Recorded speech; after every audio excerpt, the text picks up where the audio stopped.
Hello বন্ধুরা, আজ আমার মেয়ে আমার কাছে ঘুরতে এসেছে গ্রাম থেকে। ও জানে আমি মাঝে মধ্যে চানা মশলা খাওয়া পছন্দ করি, তাই ও এসে বায়না করেছে, বাবা তুমি যেভাবে চানা মশলা খাও আমাকেও বানিয়ে খাওয়াতে হবে। আমি আর দেরি না করে তাড়াতাড়ি ওর জন্য চানা মশলা বানাতে শুরু করে দিয়েছি। প্রথমে কড়াইতে তেল দিয়ে কয়েকটা জিরে দিয়ে তারপর পেঁয়াজ কুচি দিয়ে দিলাম।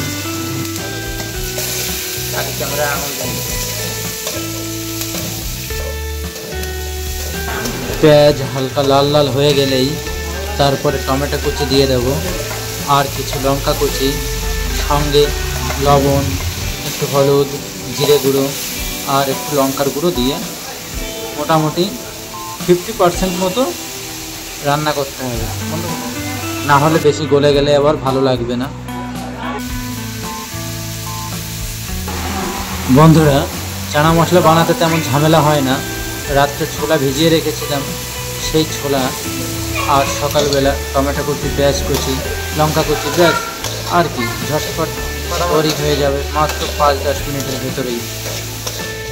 মোটামুটি ভাজা হয়ে গেছে, এখন ছোলাগুলো দিয়ে দিলেই আর একটু কষলেই তৈরি হয়ে যাবে আমাদের স্পেশাল চানা মশলা।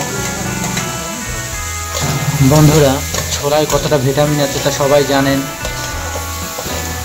ছোলা দেওয়ার পর হালকা একটু কষে একটু ঢেকে দেব 5 মিনিটের জন্য। বন্ধুরা, যখন ঢাকবেন জালটা একটু কম রাখবেন, আস্তে আস্তে হলে সিদ্ধটা হয়ে যাবে। আপনার মাত্র 10 মিনিট টাইম লাগবে ধরুন, তারপরেই রেডি হয়ে যাবে।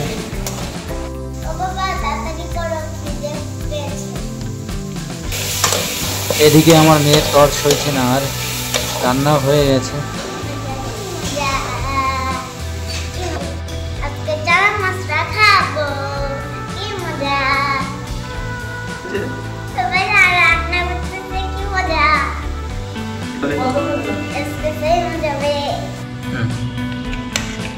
বন্ধুরা, তৈরি হয়ে গেছে আমার স্পেশাল চানা মশলা, এখন সার্ভ করছি।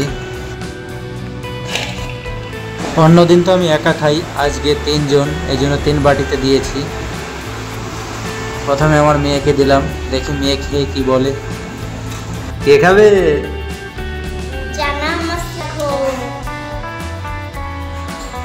কে খাবে? তাড়াতাড়ি খাও আর খেয়ে বলো কেমন হয়েছে।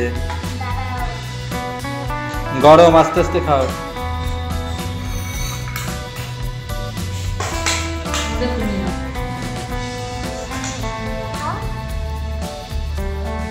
কেমন হয়েছে?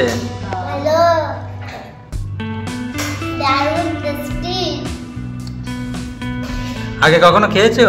না। এটা কি বলে? চানা মশলা। খাও, পেট ভরে খাও।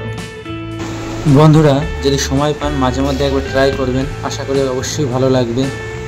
আর আমাদের ভিডিওটি ভালো লাগলে লাইক, কমেন্ট, শেয়ার, সাবস্ক্রাইব করবেন। ধন্যবাদ।